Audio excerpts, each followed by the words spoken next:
কিটা বানাবো আজকে? পটলের দোরমা। পটলের দরমা কি করে বানাবো বলো? প্রথমে কি করতে হবে বলো? প্রথমে নাকে মুখে হাত দিয়ে কথা বলতে হয় মা। কি করতে হবে? গর্ত। কিটা গর্ত করবো?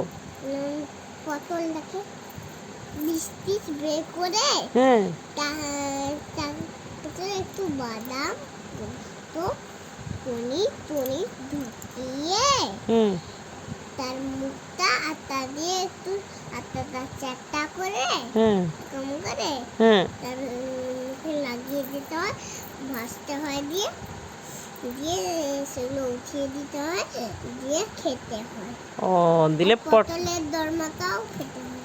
ও এইভাবেই পটলের দরমা বানানো হয়। হ্যাঁ, তার গর্ত করে বীজ টিজ বের করতে হবে, দিয়ে একটু বাদাম পোস্ত পনির